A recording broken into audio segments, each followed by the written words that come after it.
The 1958 cohort is best known for being quantitative data, but there is much more data available now, and I wondered if you could say something about the variety of data available for the 1958 cohort.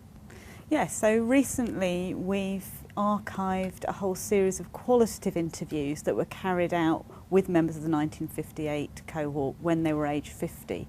And the archive's been really helpful in anonymising those so that they can be available for wider research use. What's in the interviews? What kind of questions did people ask? So we started people off with some questions about where they were living and their local communities. We felt that that was a sort of non-threatening way to start. We've obviously got a lot of quantitative data about people's housing histories, but it's interesting to hear people's own accounts of why they came to live in the house that they're living in now and what their plans are for the future in terms of possible moves.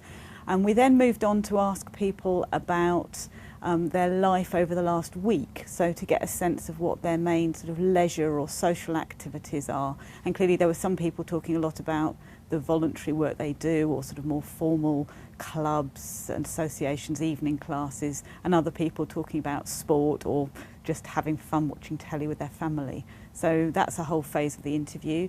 We ask people about the people that are important to them, so we get a sense of their sort of social context.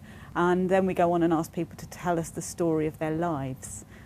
And at that point, people often sort of laughed or swore, because it's quite a big thing to ask people to do, to tell the story of their life. But it's very useful to put that alongside the quantitative data that we've collected.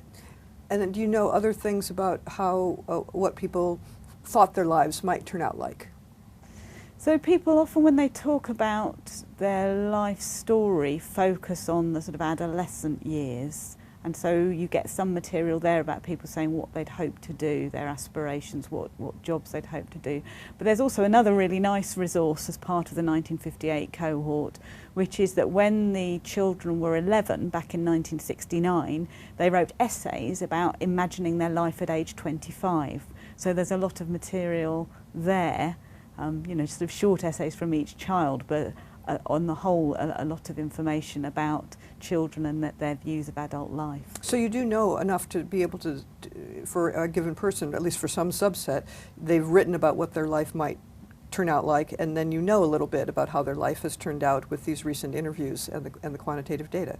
Yes, exactly. So we've got some qualitative material at age 11 where they're writing about life at 25. There are also some quantitative questions, both to them and to their parents at age 16, which ask them about their employment aspirations, but also their educational aspirations.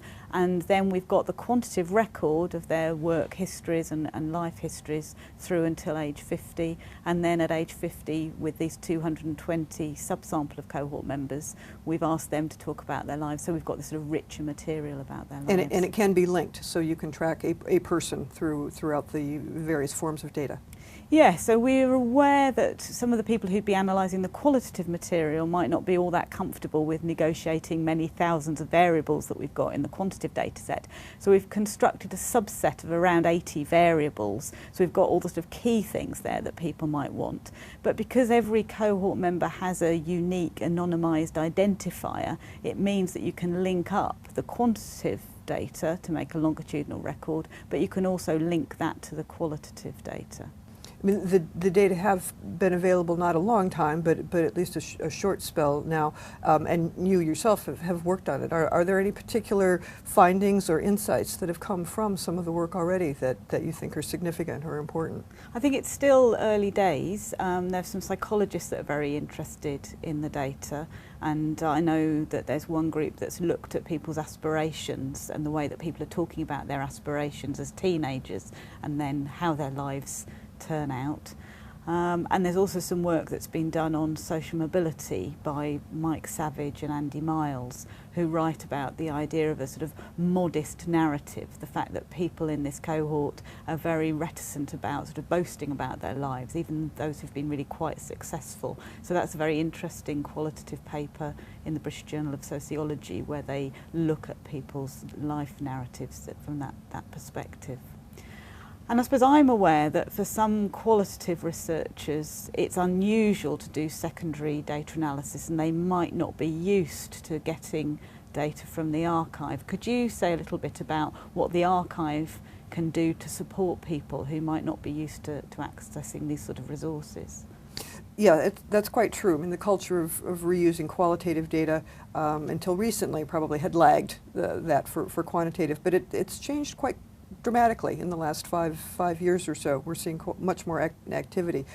We at the UK Data Archive through the ESDS services provide a wide range of support for people both experienced with downloading and reusing data, but especially for newcomers, people who have not done that before. So there are web-based resources of a wide variety, everything from literally how to start using the archive from the very beginning, how to get yourself registered for it. It does require a registration process, and how to download data. There's detailed documentation about how to do searching and browsing and find materials.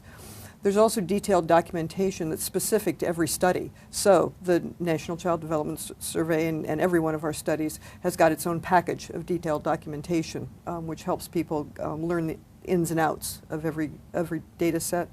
We also run regular workshops, including some specific to secondary analysis, which are going to be running in the next few months, but also in many cases workshops that are specific to a collection, so might be focused as on a particular resource.